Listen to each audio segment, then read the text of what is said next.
Hi, Sadhguru. So I have to say, I really appreciate how much of a healthy mind it seems that you have. The way that you process information, the way that you experience the world, the way that you seem to be present at all times, even the way that you're putting that much of attention in me. Really appreciate that presence. Um, I talk a lot about mental health with the youth. It is a word that more and more I become uncomfortable saying because when you say mental health, you're already separating the other holistic health to one that focuses only on the mind, right? And when I talk about mental health, for me is body health, is spiritual health, and it's not only the mind, right? I wear a shirt that says breathe because for me it's also connected to the body. My question for you is, can you talk a little bit about the connection between the mental health and the spiritual health? Because I see so many similarities in the way that you're experiencing the world, which seems in a very spiritual way, but I also don't even want to call it spiritual because it would be creating a division of how to experience the world. So, can you share something? Better avoid that word because it's the most corrupted word on the planet right now. So, let me put it this way. In the yogic sciences, there is no separation between what is body and what is mind. We talk about the body like this: physical body, mental body, emotional body, energy body, etheric body, and there is what is called as Anandamaya Kosha. So the five bodies is what we're talking about, we're not talking about a mind. Because what is it that you call as a mind? If there is a certain volume of memory and a certain amount of intelligence attached to it, that's what you call as a mind, isn't it so? Yes, it is. Is it so? Hello? Why are you not in talking terms with me? So, if you look at this, every cell in your body has much more memory and much more intelligence than your entire brain has. For example, memory. You definitely don't remember how your great-great-great-grandfather 10 generations ago looked like, but his nose is sitting on your face right now. Your body remembers even 1,000,000 years ago how your forefathers' skin tone was, not forgotten a thing. This kind of memory processing is not possible in your brain, for sure. And when it comes to intelligence, what is happening in a single molecule of DNA is so complex, your whole brain is not good enough to figure that process. So both in terms of memory and intelligence, is a lot more all across this body than just here.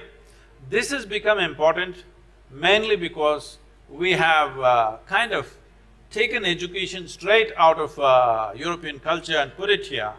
In the European culture, thought became very important because they went through about 300 to 400 years of very dogmatic religious practices, that anybody who thinks something different was dead. So, they broke away from that about 150 years ago, which they called as Renaissance, which was a big breakthrough for them, that they could think for themselves. Otherwise, everything that you need to say is already said in one book. If you say one more thing, you're dead. This was the culture. So they made thought, human thought, into a very big thing. But you understand this, whatever kind of thought you have is only from the limited data that's coming, that's already stored in your mind, isn't it so? With this limited data, you may make permutations and combinations of it, but nothing new will ever happen. So, when we say mind or manas, we are looking at a dimension as memory as a separate silo, which is all across the body. There's more memory in every cell in the body than here. And we are looking at intelligence as chitta, as something totally different. So to keep these two things separate is most important. It is only your memory which gets corrupted. It's in your memory that you go sick. You cannot go sick in your intelligence. If I speak this, people will become very… they think it's not compassionate to say these words, but I want you to understand this. This is because we have gotten trapped in our own memory bubble, that this memory can go corrupt. What happened 10 years ago, it can rot in your mind and become something very big after some time and cause this. Well, people always will argue, but there is a chemical process. Yes, This is the most sophisticated chemical factory on the planet. The question is only, are you a great CEO or a lousy CEO? There is a way that you can keep your chemistry the way you want. Just look at my eyes and say, I'm always stoned. Yeah. Never touched a substance, always stoned, and I can calibrate how intoxicated I want to be or how less I want to be any moment. This is not something… See, the important thing is this. The question is not about intoxication being good or bad. The problem is it takes away your faculties. That is the problem. So as we looked at it earlier, one of the most important thing for a human being is that our actions are successful. Whether you are driving or riding or doing something, if you throw a ball, it must go where you want, otherwise you feel not good. Because the purpose of human action is success. So if success has to happen, your body and your mind must take instructions from you. So within what all call drug, the problem is your body and your mind won't take instructions from you. That's the whole problem. So we are not against intoxication, we are against you becoming incompetent. That's the important thing. So we can show you a way that you can simply sit here and totally stoned out, without anything from outside. You want to tone it down this moment, you can just tone it down and do what you want. Absolutely no impact on the system. This is not just talk like that, there's a whole lot of research on this. Scientists have found that there are millions of cannabis receptors in your brain. Why is it there? Because your body is supposed to produce it, you're not supposed to smoke. You're supposed to produce it in your system.